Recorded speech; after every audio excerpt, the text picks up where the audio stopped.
Hello,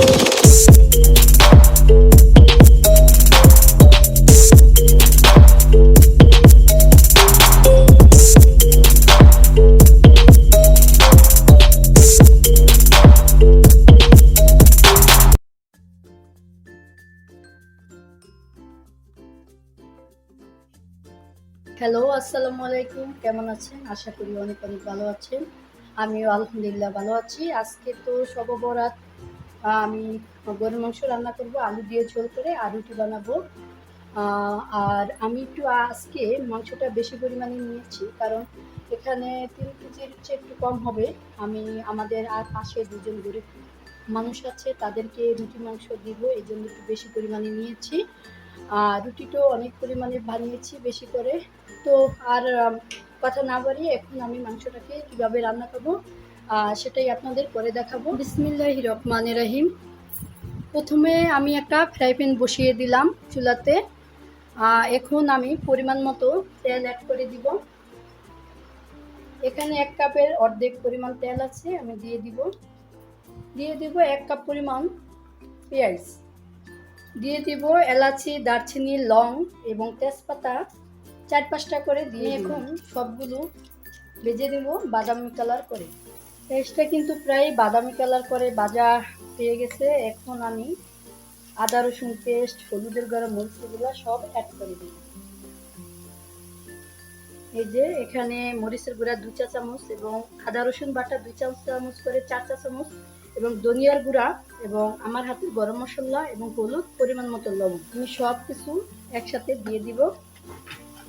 আর দিয়ে দিব একটু পরিমাণ পানি।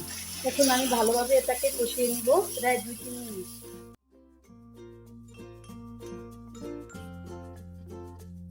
আসলে আমরা মশলা অনেকে মনে করে যে মশলাটা দিলে শরীরের জন্য খুবই ক্ষতিকর, আসলে না। ধনিয়ার গুঁড়াটা শরীরের জন্য আমাদের অনেক ভালো, কারণ ধনিয়াটা শরীরের যে আর কি হজম শক্তি এটা বাড়িয়ে দেয় ধনিয়ার গুঁড়াটা দিলে। এবং আদা রসুন কিন্তু দিলেও আমাদের শরীরের জন্য অনেক ভালো হয়। আমি আর একটু পরিমাণ পানি দিব, দিয়ে মশলাটা কষিয়ে নিব প্রায় 2-3 মিনিট।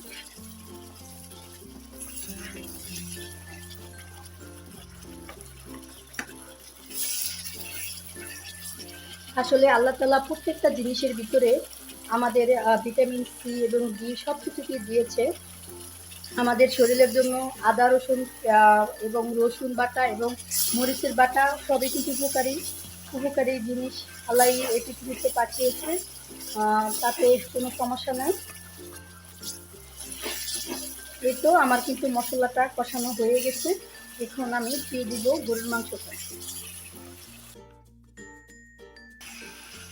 আসলে কি জানেন, আমি শবে বরাত আসলে একটু পরিমাণে বেশি করে মাংসটা রান্না করি, কারণ আমাদের আশপাশের অনেকেই অনেক গরিব, তারা কিন্তু মাংস রুটি খেতে পারে না। আমি আমার আজকে কাজের বুয়াটাকে গরুর মাংস দিয়ে দিয়েছি এবং আটাও দিয়ে দিয়েছি, যাতে বাসায় রান্না করে খায়। আর আমার আশপাশে আরও 3-4 জন গরিব মানুষ আছে, আমি তাদেরকে রুটি আর মাংস ফেলে বিকেলবেলা পাঠিয়ে দিব তাদের বাসায়। এই তো এখন আমি এই গরুর মাংসটাকে কিন্তু প্রায় 10 থেকে 15 মিনিট কষাবো। আর মাঝে সাঝে এসে আমি একটু নাড়াচাড়া করে দিব, যাতে তলাতে না লেগে যায়। আর এদিকে কিন্তু আমি একটু চষি পিঠা বানিয়েছি, অল্প করেই বানিয়েছি, কারণ আমাদের ঘরে অনেকে এই চষি পিঠাটা পছন্দ করে না। আমি আর আমার ফাতেমা খাই, আমার হচ্ছে বড় মেয়ে। আর এটা হচ্ছে রুটি, আমি এখানে অনেকটি রুটি বানিয়ে ফেলেছি।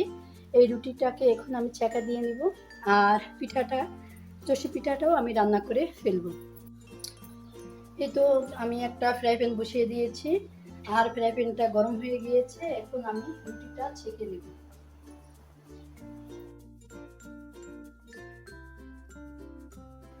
আসলে শবে বরাত আসলে রুটি মাংস না খেলে মনে হয় যে কি জানি কি নাই মনে হয়। আসলে আমরা ছোটবেলা থেকেই দেখে এসেছি আমার মা চাচিরা এই শবে বরাত আসলে অনেক আইটেমের রান্না করতো, যেমন হালুয়া, অনেক আইটেমের হালুয়া রান্না করতো এবং চষি পিঠা বানাতো। আমাদের কাছে খুবই ভালো লাগতো, আর আমরা খুবই খুশি হতাম এই শবে বরাত আসলে। আমরা যে কি পরিমাণ খুশি হতাম, আর রাত্রি হলে যখন এশারের আজান দিত তখন কিন্তু আমরা সবাই একসাথে গোসল করতাম, বাড়ির সব আর কি মেয়েরা মিলে গোসল করতাম, খুবই ভালো লাগতো। আর সবাই মিলে একসাথে নামাজ পড়তাম। আসলে সেই দিনের কথা এখনো মনে পড়ে।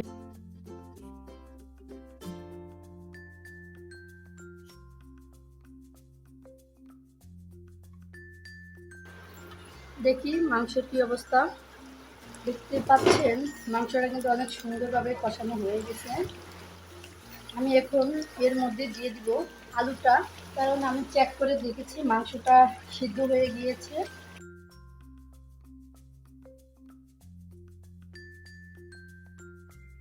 আমি একটু নাড়াচাড়া করে দিয়ে আরও 20 মিনিটের মতো রান্না করব। 5 মিনিট পর আমি পানি দিয়ে দিব পরিমাণ মতো, আর 5 মিনিট কষাবো এই আলুটার সাথে মাংসটা।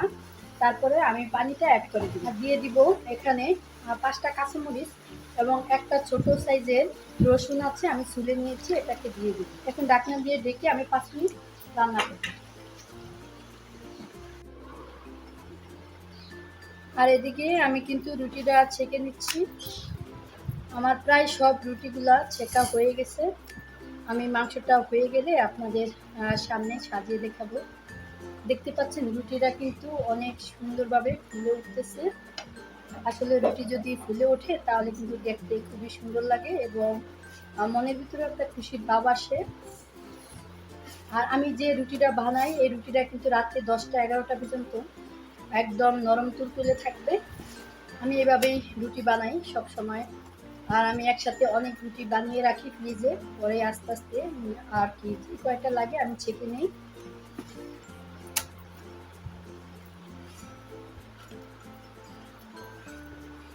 তো আমি মাংসটা হয়ে গেলে সাজিয়ে দেখাবো আপনাদেরকে, আমার সাথে থাকে।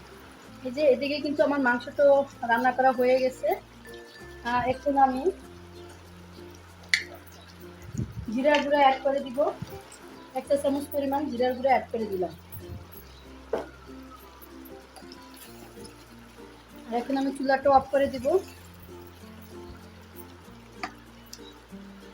এই যে আমার মাংসটা রান্না করা হয়ে গেছে। আমি এখন আপনাদেরকে সাজিয়ে দেখাবো। এই যে আমার কিন্তু রুটি ছেঁকা হয়ে গেছে আর মাংসটাও রান্না করা হয়ে গেছে। দেখতে পাচ্ছেন মাংসটা কিন্তু অনেক সুন্দর হয়েছে আর রুটিরও ছেঁকা হয়ে গেছে। আর এই তো আমি এখন বক্সে বক্সে 3 বাসায় পাঠাবো, কারণ আমি বরাবরই সব বাসায় আর কি 3 বাসায় পাঠাই সব সময়। এই তো আমি এখন বক্স করব। আর আপনারা যে যেখান থেকে আমার ভিডিও দেখছেন আপনাদের সবাইকে অনেক অনেক ধন্যবাদ। আর সবাই কিন্তু আমরা কম বেশি পারি এই শবে বরাত আসলে সবার জন্য দোয়া করতে। আজকে কিন্তু আমি সবার জন্যই দোয়া করব, যত মুসলমান নন নারী আছে সবার জন্যই। আর আমার এই ভিডিওটা যদি আপনাদের কাছে ভালো লেগে থাকে তাহলে আমাকে লাইক কমেন্ট শেয়ার করে আমার পাশে থাকবেন, এবং যারা আমার এই চ্যানেলটাকে সাবস্ক্রাইব করেননি তারা অবশ্যই করে নেবেন, আর যারা করেছেন তাদেরকে অনেক ধন্যবাদ। আপনারা সবাই ভালো থাকবেন, আমার জন্য দোয়া করবেন, আমিও আপনাদের জন্য দোয়া করব। ভালো থাকবেন। আসসালামু আলাইকুম, আল্লাহ হাফেজ।